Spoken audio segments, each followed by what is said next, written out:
أمسي وليس في قلبك غش لأحد فافعل.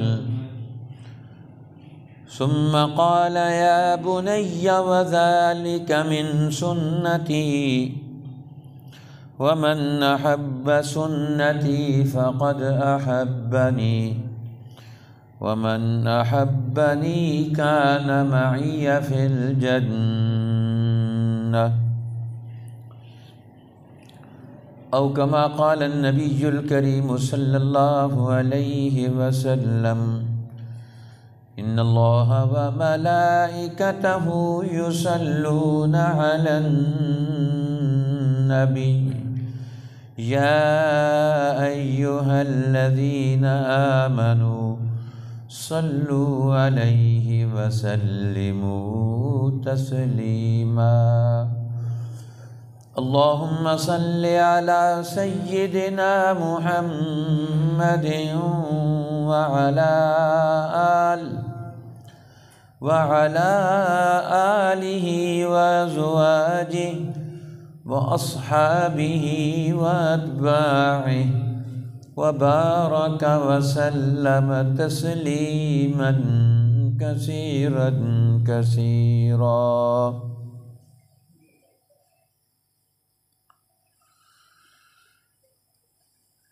محترم حاضرین، عزیز بزرگوں اور بھائیوں، آج 29 ربیع الاول 1443 ہجری کا یہ جمعۃ المبارک 5 نومبر 2021 اللہ تعالیٰ نے ہمیں اپنے پاک گھر میں جمعے کے دن جمع ہونے کی توفیق عطا فرمائی ہے، تاکہ ہم اللہ کی رحمتوں سے اپنے دامن کو بھر سکیں، اپنی زندگیوں کو خیر اور اچھائی اور بھلائی کا مجموعہ بنا سکیں، تاکہ ہمارے لیے دنیا اور آخرت کی خیریں متوجہ ہو جائیں، بھلائی نصیب ہو جائے۔ لیکن دین حق نے ہمیں اکیلے بھلائی حاصل کرنے کے بجائے اجتماعی طور پر خیر اور بھلائی کا تصور دیا ہے کہ ہم مل جل کر خیر حاصل کریں اور مل جل کر زندگی کو خیر اور خوبی والا بنائیں۔ اس میں ہم ایک گھر بنا کر، خاندان بنا کر، قبیلہ اور شہر بسا کر، ایک دوسرے سے مل کر کندھا ملا کر ایک دوسرے کے عزت و احترام کو، ایک دوسرے کے حقوق اور اس کے مسائل کو حل کر کے اکٹھے خوبیوں کی بنیاد پر دنیا میں خیر اور بھلائی کا اپنے آپ کو مستحق بنوائیں۔ اس لیے اسلام نے خاندانوں کا تصور دیا، تجرد کی انفرادی زندگی کو مسترد کیا۔ اللہ کے پیغمبر اجتماعی زندگی کا یہ حقوق کا تصور دے کر دین کا تعارف کرواتے ہیں کہ دین کس چیز کا نام ہے، کہ اس اجتماعی زندگی کو خوبیوں والا بنایا جائے، گھریلو زندگی کو خوبیوں والا بنایا جائے۔ انسان بہترین کیسے ہوگا؟ کہ بہترین انسان وہ ہے جو بہترین باپ ہے، بہترین خاوند ہے، بہترین بھائی ہے، بہترین بھانجا اور بھتیجا ہے، بہترین اپنے خاندان کا فرد ہے۔ بہترین عورت وہ ہے جو بہترین ماں ہو، بہترین بہن ہو، بہترین بیٹی ہو۔ اب قرآن نے تو یہ تصور دیا ہے نیکی کا کہ ایک عورت ماں بن کر وہ دنیا میں خیر پھیلائے گی، بیٹی بن کر وہ دنیا میں خیر کا مجموعہ اور مرکز بنے گی، بہن بن کر دنیا میں اپنی عزت اور تقدس کو وہ دنیا میں تسلیم کروائے گی۔ اس لیے آقا دو عالم رحمت للعالمین صلی اللہ علیہ وسلم نے گھریلو زندگی میں، خاندانی زندگی میں اصلاح اور درستگی کرنے کا عمل اتنا عظیم عمل قرار دیا کہ فرمایا یہ نفلی روزوں سے افضل ہے، نفلی نماز سے افضل ہے، نفلی صدقے سے افضل ہے۔ الا اخبرکم بافضل من درجۃ الصیام والصدقۃ والصلاۃ، اور میں درجے اور فضیلت کے اعتبار سے وہ بڑا عظیم عمل نہ بتاؤں؟ افضل من درجۃ الصیام، جو نفلی روزوں سے زیادہ درجہ رکھتا ہے۔ آج ہم نیک اس کو کہتے ہیں جو روزے رکھ رہا ہو، یہ بھی نیکی کا عمل ہے۔ ہم نیک اس کو کہتے ہیں جو نفلی نماز زیادہ پڑھے، نفل پڑھ رہا ہو، بے شک یہ بھی نیک عمل ہے۔ ہم نیکی اس کو کہتے ہیں جو مال زیادہ خرچ کرے، نفلی مال، یہ بڑا سخی اور نیک آدمی۔ لیکن اللہ کے پیغمبر فرماتے ہیں ان سب نیکیوں کے کرنے والوں میں سے اللہ کے ہاں نیک کون ہے؟ ایک تو تمہاری نگاہ میں نیک ہے، اور ایک اللہ کی نگاہ میں کون نیک ہے؟ اللہ کے رسول کی نگاہ میں کون نیک ہے؟ اس کس کا درجہ زیادہ ہے اس کو سمجھیں۔ فرمایا وہ کون ہے؟ فرمایا وہ ہے وہ عمل جس کے اندر پایا جائے گا اصلاح ذات البین، جو دو انسانوں کے درمیان، خاوند اور بیوی کے درمیان، بھائیوں کے درمیان، رشتہ داروں کے درمیان، وہ معاشرے کی قوتوں کے درمیان وہ درستگی کرتا ہے، اصلاح کرتا ہے، صلح کراتا ہے، دوستی کراتا ہے۔ فرمایا یہ عمل اللہ کو سب سے زیادہ پسند ہے۔ اصلاح ذات البین، دو کے درمیان درستگی کرنا، اصلاح کرانا، ان کے جھگڑے نمٹانا، ان کے جھگڑوں کو ختم کرنا، ان کو زندگی میں ایک دوسرے کا معاون بنانا، شریک بنانا۔ اللہ کے پیغمبر فرماتے ہیں یہ نیکی میں، یہ نفلی روزوں سے زیادہ صدقہ اجر رکھتا ہے، یہ نفلی صدقے سے زیادہ اجر و ثواب کا کام ہے، یہ نفل نماز سے زیادہ افضل کام ہے۔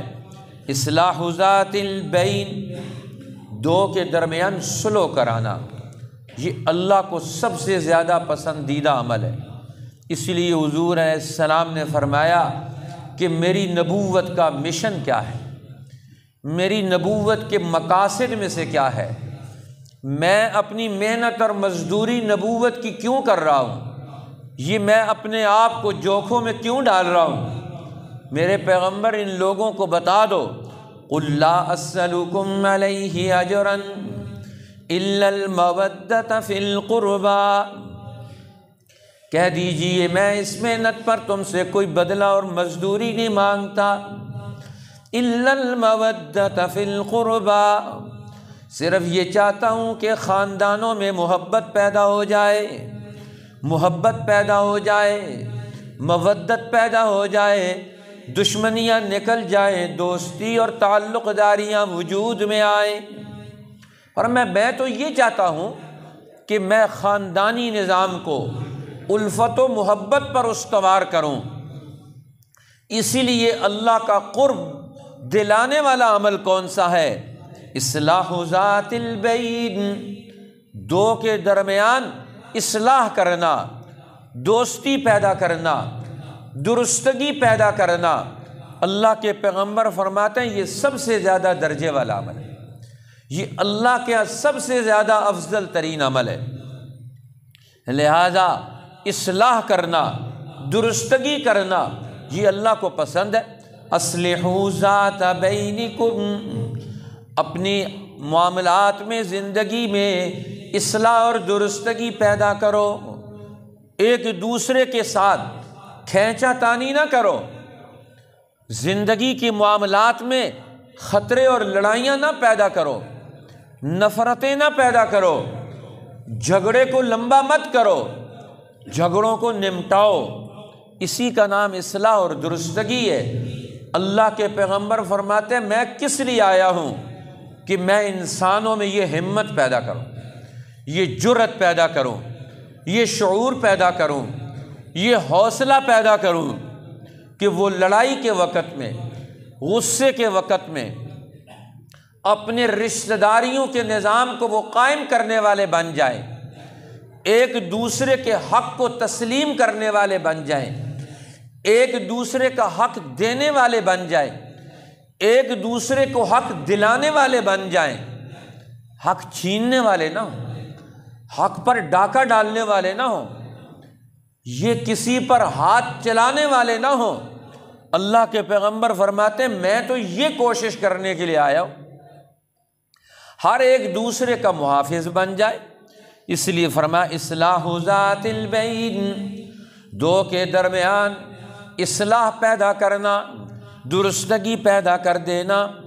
وفساد ذات البین ہی الحالقہ، اور فرمایا ایک دوسرے کے درمیان فساد پیدا کرنا، خرابی پیدا کرنا، جھگڑے پیدا کرنا، لڑائیاں پیدا کرنا، نفرتیں پیدا کرنا، خاندانوں کو توڑنا، دلوں کو ایک دوسرے سے جدا کرنا، یہ فساد ذات البین، یہ دو کے درمیان فساد پیدا کرنا۔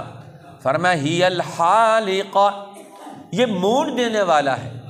صحابہ نے پوچھا یا رسول اللہ یہ کس چیز کو مونڈ دیتا ہے؟ فرمایا جس طرح اس طرح بال مونڈ دیتا ہے، یہ دلوں کی نفرت یہ دین کو مونڈ دیتی ہے، ان لوگوں سے دین نکل جاتا ہے، ان کے سر ننگے ہو گئے، دین نکل گیا، ان کے دل خالی ہو گئے، دین اندر سے نکل گیا۔ جہاں خاندان ٹوٹتے ہیں، جہاں قبیلے ٹوٹتے ہیں، جہاں بھائی بھائی سے لڑتا ہے، جہاں خاوند بیوی سے لڑتا ہے، جہاں رشتہ دار رشتہ داروں سے لڑتے ہیں، اللہ فرماتے ہیں میں ان سے اپنی محبت، اپنی رحمت ان سے چھین لیتا ہوں، میں اپنا دین ان سے چھین لیتا ہوں۔ اس لیے دین کا تعلق کس کے ساتھ ہے؟ دلوں میں رحمت والوں کے ساتھ، دلوں میں شفقت والوں کے ساتھ، دلوں میں محبت والوں کے ساتھ ہے۔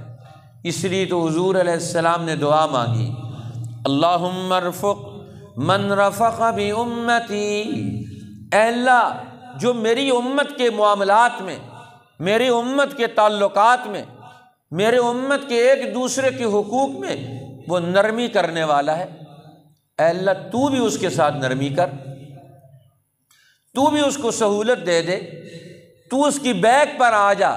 واشقق من شق علی امتی، اور جو میری امت پر مشقت ڈالے، مصیبت ڈالے، اے اللہ تو اس کے لیے مصیبتیں اور مشقتیں پیدا کر دے۔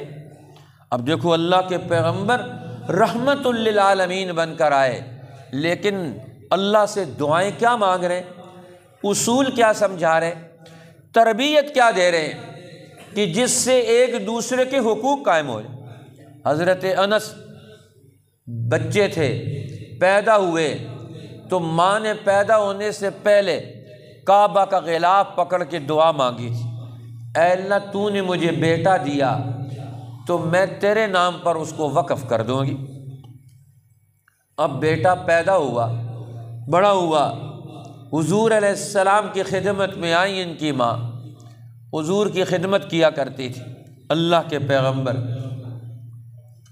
اللہ کے پیغمبر کی خدمت کرتی ہیں، اور اسی خدمت میں ان کو اللہ نے بڑا مرتبہ مقام عطا فرمایا کہ خاندانی نظام یہ دنیا میں الفت و محبت سے آگے بڑھتا ہے۔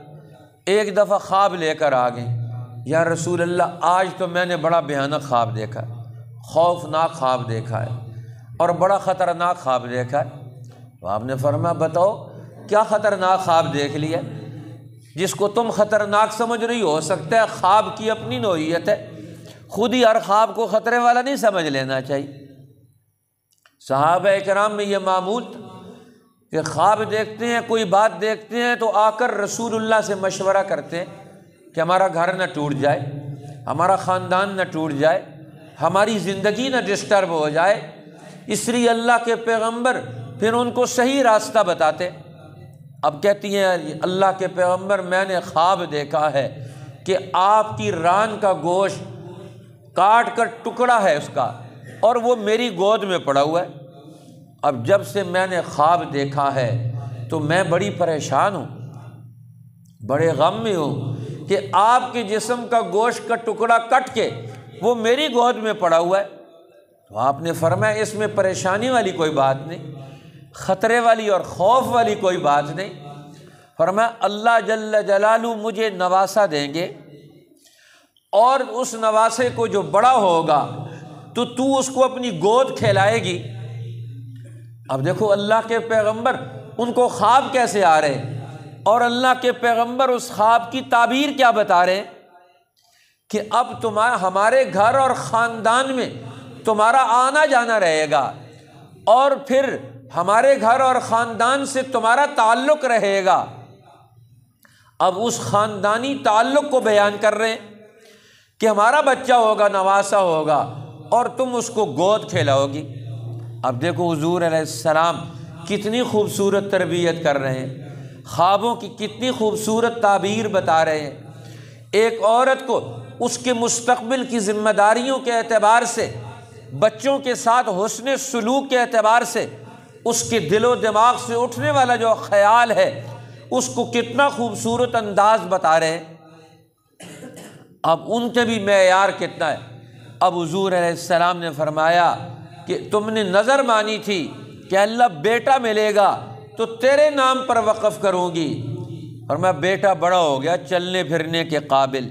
حضرت انس تو حضور کی خدمت میں لے آئیں، یا رسول اللہ انس خادم، یہ انس آپ کا خادم ہے، یہ اب آپ کی خدمت میں اور تربیت میں رہے گا، جو آپ اسے بتائیں گے کہیں گے یہی وہ زندگی کا سبق لے گا۔ اب حضور کی خدمت میں رہتے ہیں، ماں سے ملنے کے لیے بھی جاتے ہیں۔ اب یہ دونوں گھروں میں پرورش پا رہے ہیں، رسول اللہ کے گھر میں بھی اور اپنی ماں کے گھر میں بھی۔ اب یہ معاشرے کا کتنا بہترین فرد بن رہے ہیں۔ اب اللہ کے پیغمبر نے ایک دفعہ انس کو بلا کر فرمایا انس آ جاؤ، قریب آ جاؤ۔ قریب آ گئے تو حضور علیہ السلام نے فرمایا کہ انس کیوں یہ 10 سال انہوں نے بچپنے میں سن شعور کو پہنچ کر حضور کی خدمت میں گزارے ہیں۔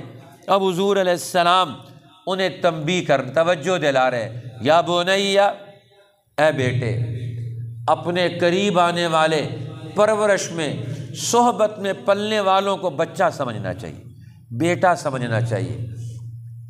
آج ہم اپنے بچوں کو تو اپنا بچہ سمجھتے ہیں، دوسروں کے بچوں کو غیر سمجھ کر ان کے ساتھ ہمارا رویہ غلط ہوتا ہے۔ اب رسول اللہ کا کتنا پیارا رویہ ہے، یا بنیا، اے پیارے بیٹے، بیٹا کہہ کر خطاب کرتے ہیں، توجہ دے رہے ہیں۔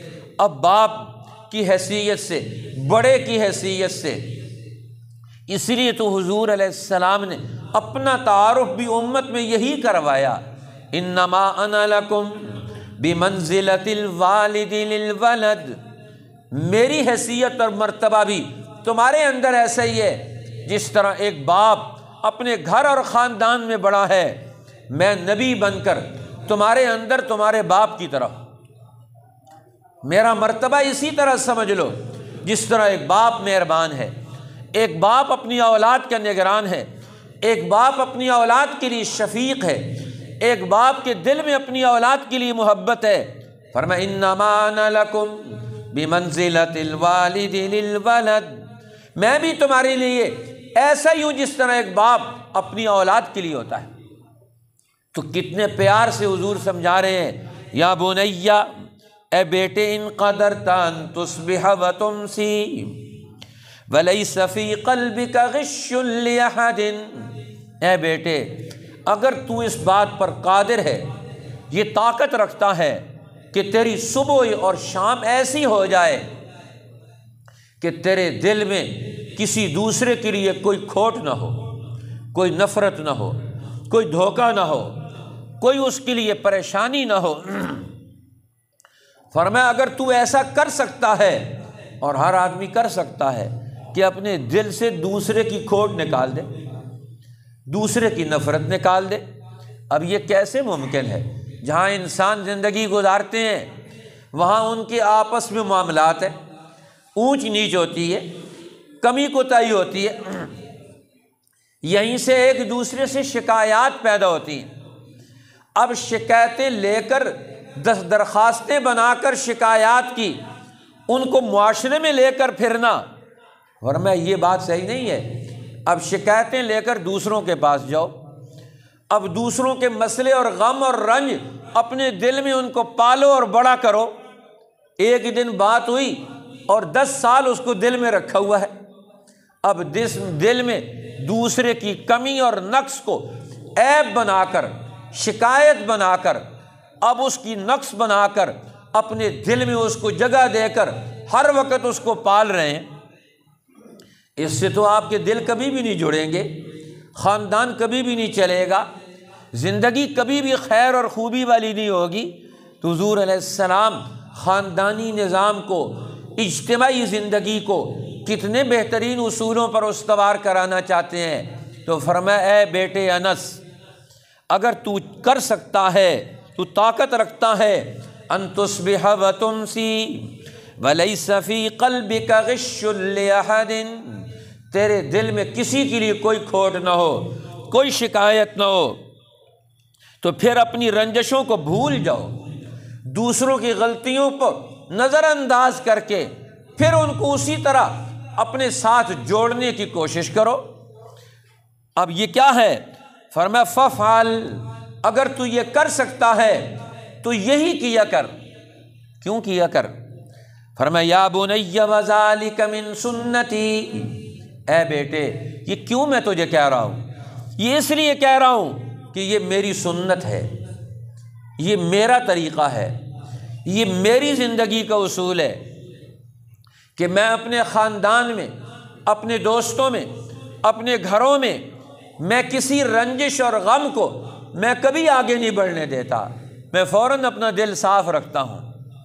میں دوسروں کو بھی کہتا ہوں وہ دوسروں کے بارے میں اپنا دل صاف کر لیں، تو بھی اگر کر سکتا ہے ہر صبح کو سب کے بارے میں اپنا دل صاف کر لے، ہر شام کو ہر رنجش اور غم سے، دوسروں کی ہر غلطی سے اپنے دل کو پاک اور صاف کر لے۔ اگر تو قدرت رکھتا ہے تو کر لے۔ وذالک من سنتی، اور یہی میری سنت ہے۔ آج ہم حضور کی میٹھی میٹھی وہ سنتیں بتا دیتے ہیں، یہ حلوہ کھانا بھی سنت ہے، فلاں کام بھی سنت ہے، یہ بھی سنتیں ہیں، مسواک کرنا بھی سنت ہے، میٹھا کھانا بھی سنت ہے، یہ بھی ساری سنتیں ہیں۔ لیکن حضور کی یہ بھی سنت ہے جو اللہ کے پیغمبر خود فرما رہے ہیں کہ اپنے گھروں اور خاندانوں سے رنجشوں کو ختم کر کے دل کو پاک کر لے۔ وذالک من سنتی یا بنی وذالک من سنتی، اے بیٹے یہ بھی میری سنت ہے۔ اور پھر اس سنت کے بارے میں حضور نے فرمایا ومن احب سنتی فقد احبنی، جس نے میری اس سنت سے محبت کر لی، میری سنت اور راستے سے محبت کر لی، فقد احبنی، اس نے میرے ساتھ محبت کر لی۔ ہم ہر سال ربیع الاول میں میلاد مناتے ہیں، لیکن خاندانی جھگڑے، خاندانی لڑائیاں، قبیلوں کی لڑائیاں ختم کرتے، فرقوں کی لڑائیاں ختم کرتے۔ اگر ہم نے یہ نہیں کیا، یہ ربیع الاول کا مہینہ گزار لیا، تو گویا ہم نے میلاد شیلاد کچھ بھی نہیں منایا۔ حضور فرماتے ہیں میلاد اس نے منایا، میرے سے محبت اور تعلق کا اس نے اظہار کیا۔ من احب سنتی فقد احبنی، جس نے میری سنت سے محبت کی اس نے اپنے دل کو پاک اور صاف کر لیا۔ تو رنجشیں ختم کرنا، یہ رنجشوں کو، شکایات کو دل سے نکالنا، دل کو بڑا کرنا، یہ زندگی کا کمال ہے، یہ زندگی کا کمال ہے۔ کتنی خوبصورت باتیں اللہ کے پیغمبر بتاتے ہیں کہ خاندانی نظام کیسے چلتا ہے۔ وہ تو الفت و محبت پر چلتا ہے، ایک دوسرے کے حقوق کی ادائیگی پر چلتا ہے۔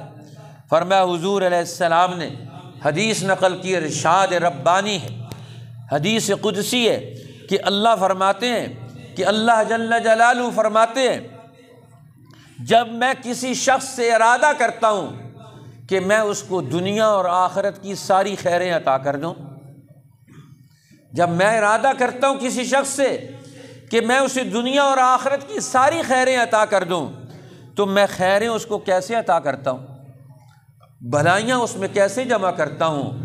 فرمایا میں اس کو قلبا مطیعا، میں اس کو حق کی فرما برداری کرنے والا دل عطا کرتا ہوں، دل اس کو ایسا عطا کرتا ہوں جو حق کی تابعداری میں، حق کی اطاعت میں مصروف۔ اور دوسری چیز وَلِسَانًا ذَاكِرًا، میں اس کو زبان وہ عطا کرتا ہوں جس زبان پر اللہ کا ذکر ہوتا ہے، اللہ کی یاد ہوتی ہے۔ اور تیسری چیز فرمایا وَبَدَدًا عَلَى الْبَلَاءِ صَابِرًا، زندگی میں آنے والی مشکلات پر صبر کرنے والا جسم اور بدن اسے عطا کرتا ہوں، اس کا قلب بھی مضبوط، اس کی زبان اللہ کے ذکر سے تر، اور اس کا جسم مصائب میں صبر و استقامت کا وہ پہاڑ بن کر زندگی کے میدانوں میں اترتا ہے۔ اور چوتھی چیز فرمایا وَزَوْجَةً، اور ایسی بیوی اسے عطا کرتا ہوں جسے دیکھ کر یہ خوش ہو جائے اور اس کو دیکھ کر وہ بیوی خوش ہو جائے، اور یہ دونوں مل کر ایک دوسرے کے حقوق ادا کر کے اللہ کی رضا کو حاصل کرنے والے ہوں۔ اور بیوی اس کی ایسی ہو کہ جو اس کے حاضری میں ایک دوسرے کے دلوں میں کشش پیدا ہو جائے، اور اس کا خاوند موجود نہ ہو، یہ اس کے گھر کے معاملات میں کسی اور کو دخل نہ اندازی کرنے دے، اس کے مال کی بھی حفاظت کرے اور اس کی عزت کی بھی حفاظت کرے۔